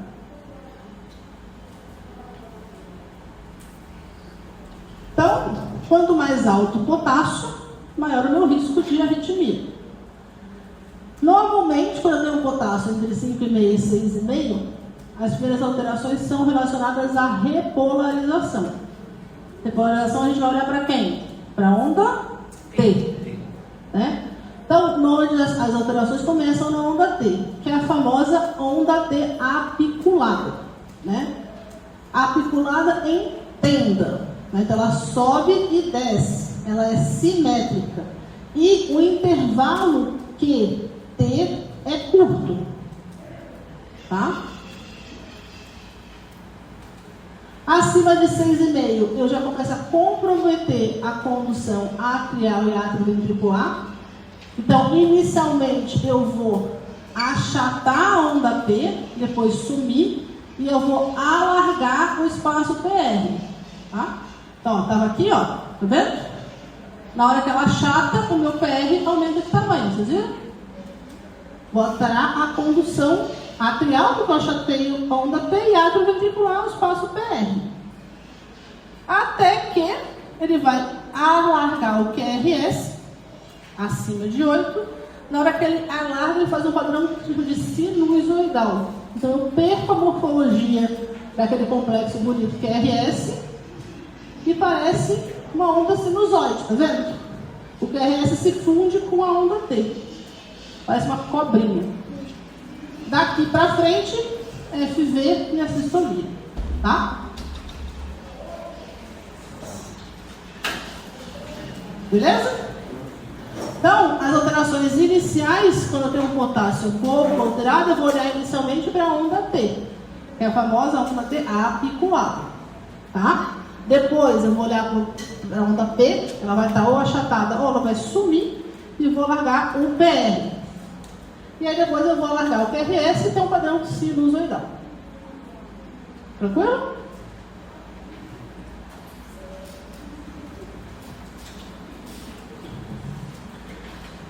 Por que eu tenho que saber identificar isso? Porque eu tenho que atuar nessa alteração antes do meu paciente parar, né? Quando ele chega nesse padrão sinusoidal, a minha contração já está muito comprometida. Então, meu paciente já vai ter instabilidade, tá? E aí, daqui a pouco ele vai parar. E aí, quando eu vou usar uma medicação, ela não vai atuar no potássio propriamente dito. A função dela é estabilizar a membrana cardíaca antes de ter arritmia, para eu poder baixar o potássio. Porque o potássio não baixa tão rápido, não é milagre. Na hora o potássio é baixo, ele vai ficar, não é assim. Então eu preciso proteger meu coração até eu conseguir baixar o potássio. E essa medicação chama-se gluconato de cálcio, tá? E isso tem que saber, não tem jeito, né? Então a gente faz 10 a 20 ml de gluconato a 10%, diluído num sorinho de 100, corre rápido em 5 minutos no máximo, tá?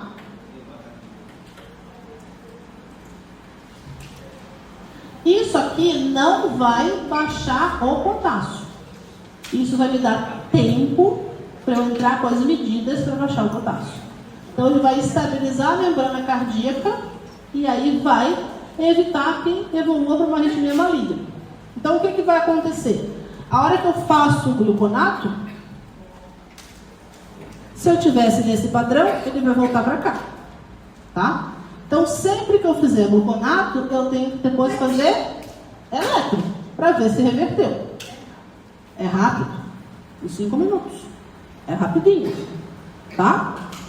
E é bonito, isso é nítido. Você está lá um paciente com padrão sinusoidal, você mede o gluconato, ele estabiliza, volta a bater bonitinho. É temporário. Se você não baixar o potássio, não tem jeito. O gluconato não faz milagre, tá? Eu posso repetir em 5 minutos se minhas alterações continuarem, tá?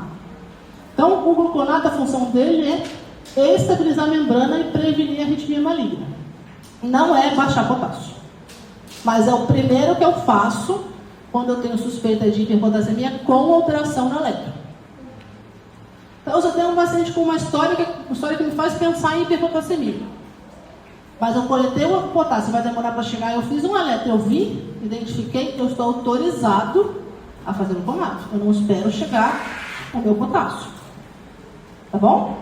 Por isso tem que saber ver as alterações de eletro que são sugestivas.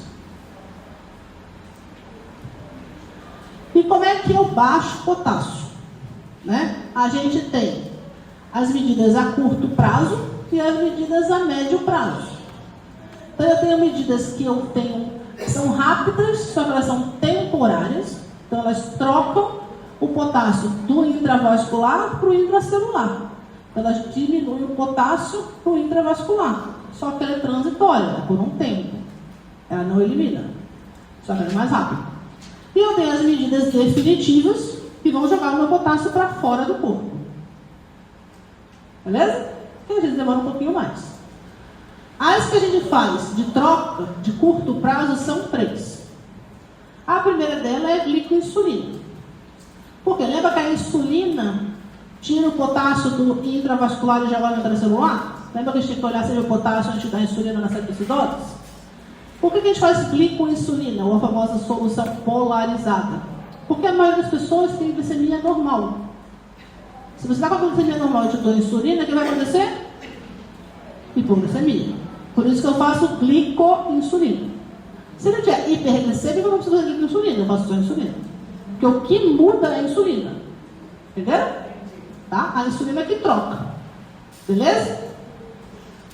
Outra coisa que troca potássio é bicarbonato. Então, se eu fizer bicarbonato, ele vai trocar do intravascular para o intracelular. Só cuidado. Eu só posso fazer bicarbonato se meu paciente tiver acidose metabólica. Senão, não. Senão, o bicarbonato vai trazer mais mal do que bem. Mas, normalmente, quando tem potássio alto, tem disfunção renal, tem acidose junto. Então, pode ser que dá para usar. 8,4% é a solução do bicarbonato. Tá? Normalmente, a gente faz 1 mEq por quilo. Paciente 70 quilos, 70 mEq. Nessa solução 8,4 é 1 para 1. Então, cada 1 ml tem 1 mEq. Por isso a gente usa 8,4, que é uma solução fácil. Tá? E a gente tem o outro que é super fácil de usar, que é o beta-2 agonista, que é o famoso salbutamol, que é moleza, tem um puff, né, fácil, beira-leito, só que a dose é bem maior do que a dose para asma, tá?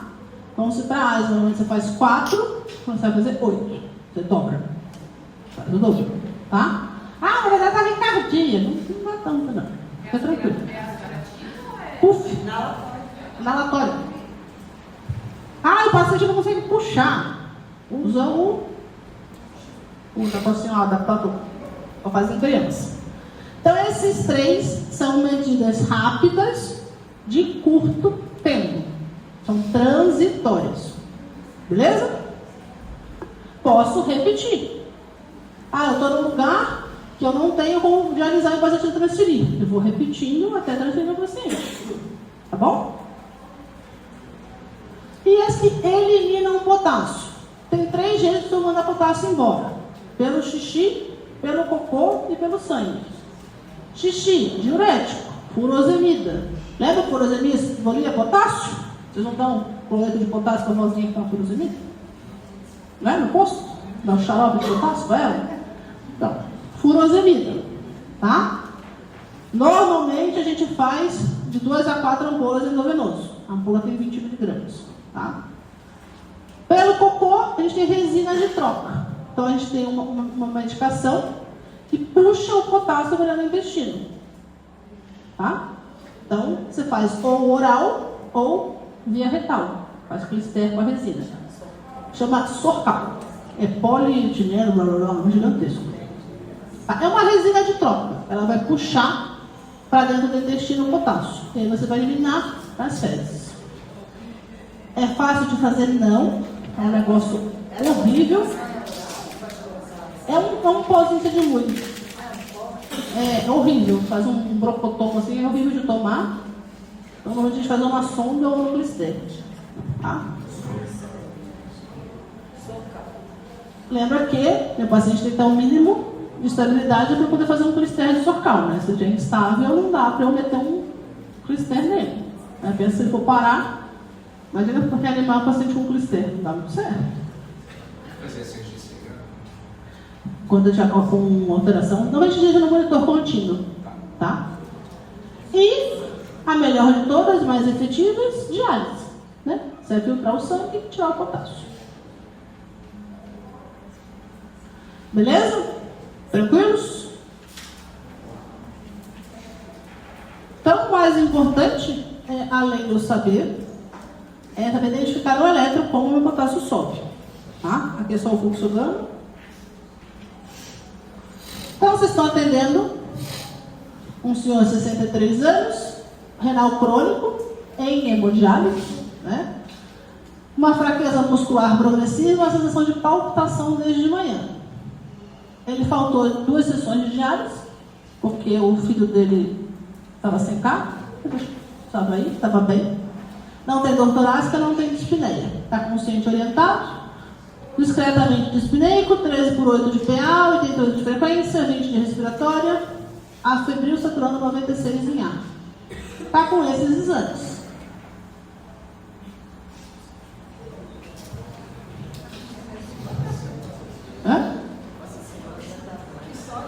Primeira coisa que eu faço é o que aqui?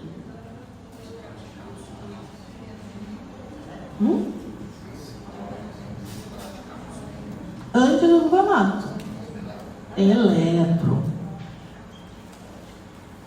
Esse é o eletro dele. Ai, Jesus, ferrou. Então, isso aqui é um eletro de um padrão sinusoidal. Nosso vô está quase indo para chamar o JC lá em cima. Então, nós vamos fazer a primeira coisa para ele, o quê? Gluconato de cálcio. Lembrar que fiz o gluconato, obrigatoriamente tenho que repetir o meu eletro para ver se melhorou. Se não melhorar, eu vou repetir o gluconato. Sinusoidal. Parece um sinusoide, aquela onda sinusoide. Enquanto isso, eu vou fazer minhas medidas. Que medidas eu poderia fazer no nosso paciente?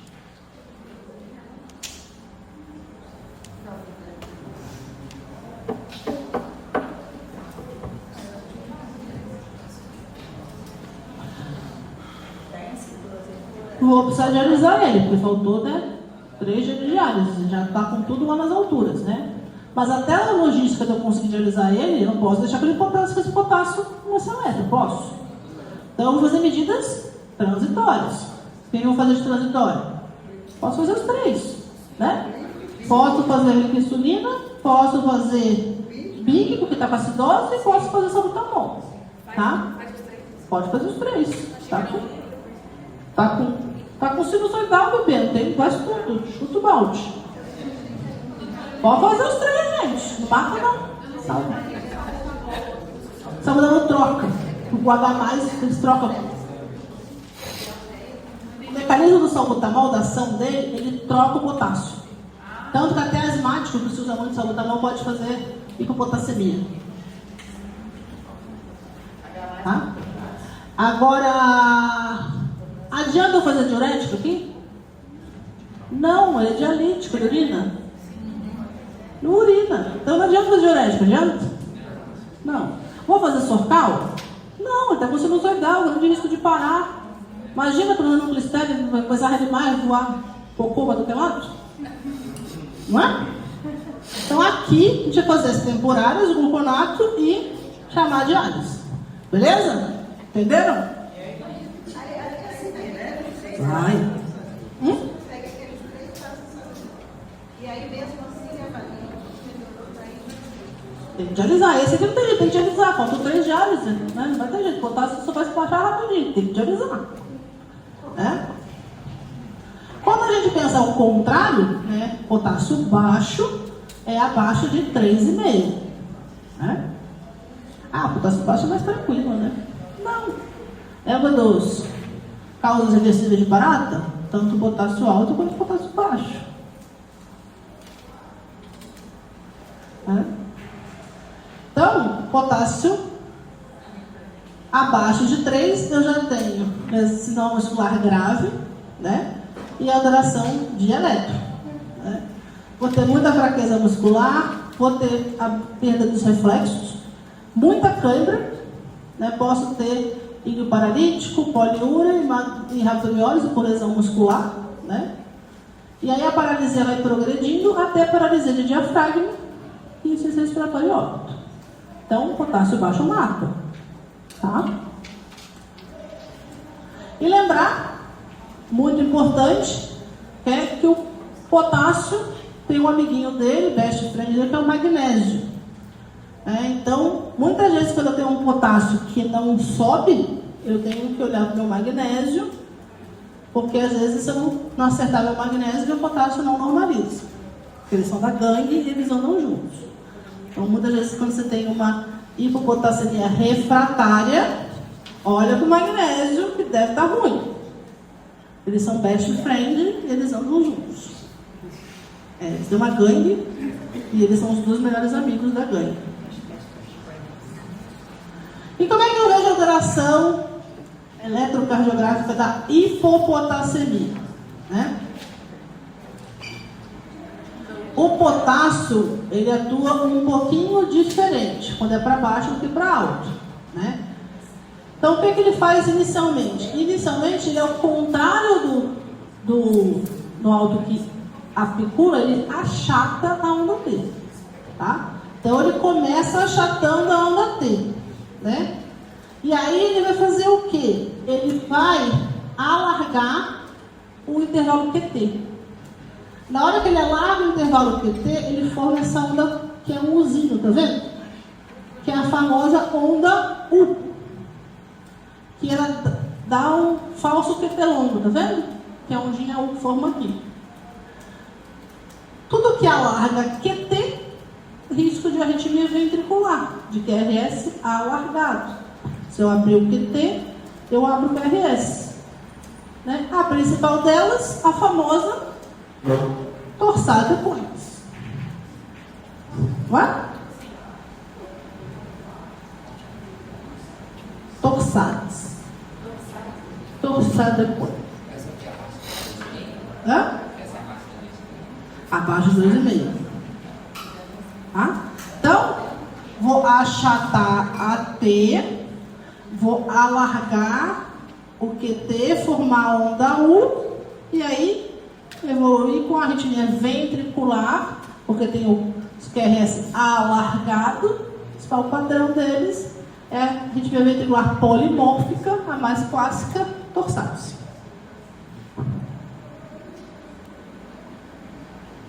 Tá? Por que eu tenho que saber isso?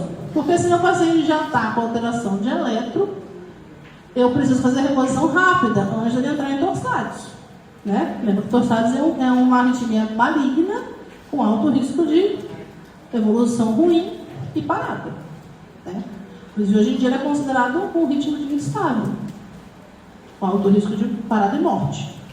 Então, sempre que eu tenho alterações de eletro, eu tenho que repor endovenoso o meu potássio. Tá? Potássios mais altinhos, eu vou fazer a reposição oral. Aí pode ser ou com xarope de KCl, ou a gente tem um comprimido de vibração lenta que chama Slow K. Tá? Se o potássio não tiver muito, é baixo, mas não tem alteração de elétron, ou não tem uma grande fraqueza muscular, você faz a posição oral. Normalmente em torno de 3, 3,5 faz a posição oral. Aí pode usar ou xarope de KCl ou Slow K, que é de vibração lenta. E o abaixo de 3 esse tem que ser endovenoso, ou se tiver alteração de elétron é endovenoso. Tá? Cuidado ao repor potássio. Tá? Potássio é sempre em bomba de infusão. Por quê? Se você não repõe em bomba, você deixa aquele sorinho com potássio, aí tá lá o bonitinho sentado tomando soro, ai, tá demorando muito, né? Pum, abre o potássio. Corre rápido, o que acontece? A arritmia morre. Então, potássio é sempre em bomba. Ah, doutora, bota microgota. Não, é em bomba. O lazarentinho abre a porra do equipo e morre. Abre, não abre? Quem nunca abriu algum equipozinho para dar mais rápido? Então, potássio é sempre uma infusão. Cuidado, potássio é extremamente agressivo para o vaso. Tá? Então, causa flebite. Então, potássio em veia periférica tem uma limitação, não pode ir muito rápido, não dá flebite mesmo, tá? Então, a concentração máxima é 40 mEq, em 5 a 10 mEq por hora, né? Normalmente, o que a gente faz? Para cada uma ampola de 1.500 de soro, corre pelo menos 1 hora.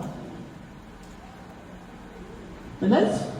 Se vai acesso central, eu posso aumentar a concentração e reduzir o tempo, porque não vai causar flebite. Tá? Nunca faça em direto na veia e bolso, senão o paciente vai parar na sua frente. Tá? E sempre em bomba de infusão contínua. Potássio mata. Não deixe solto.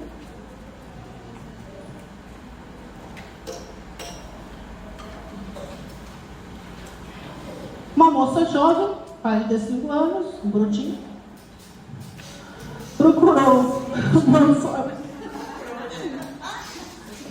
vai ter que falar broto ainda. Chegou no broto, essa se entrega no broto, né?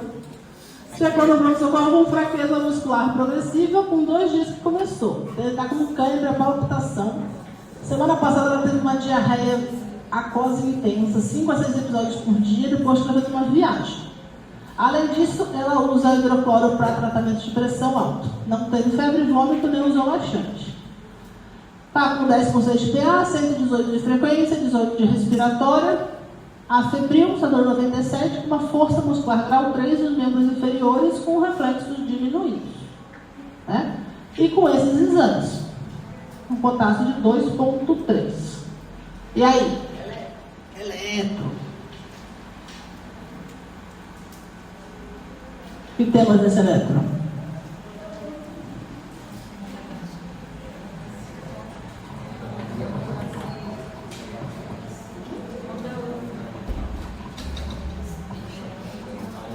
A gente tem aqui, ó, P, QRS, a gente afunda e vem a T, tá vendo? Ela forma a onda U, tá vendo? Aqui tá bem bonita, ó. Viu que ela faz um Uzinho? Então a gente já tá tendo uma onda U no eletro, né? Então esse paciente eu preciso repor endovenoso. Se eu olhei o eletro vinado e não tomar cuidado, qual que vai acontecer com o meu paciente? E aí a gente tem uma arritmia de QRS largo, uma arritmia ventricular. Tá?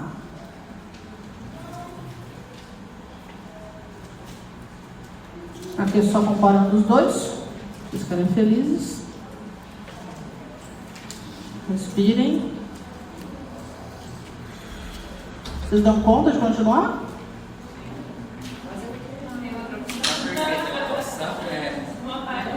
Não, senão eu posso juntar na de pediátrica, que é mais de boa. A pediátrica é mais de boa, né? Não sei. É mais sobre quantos slides são. Emergência pediátrica? São mais quantos slides tem aqui, não sei também. 37? Nossa Senhora! Vamos cuidar das crianças morrendo. Peraí, esse é o de pediatria? Não, esse aqui é o Esse é o segundo. Pediatria E o tem de pediatria quanto? Não sei ainda, mas é grande também. Nossa, professora, nós tá desde cedo. Pois eu tô perguntando, vocês dão conta de continuar?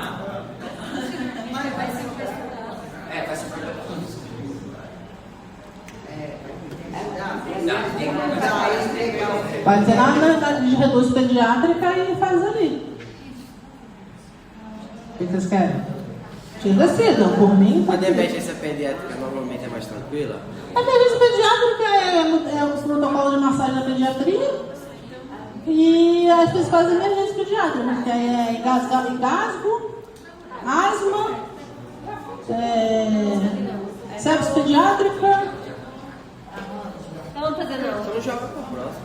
Meningite pediátrica. Porque a gente já teve grande participação. Já, é mais rápido. O que vocês querem? Na outra.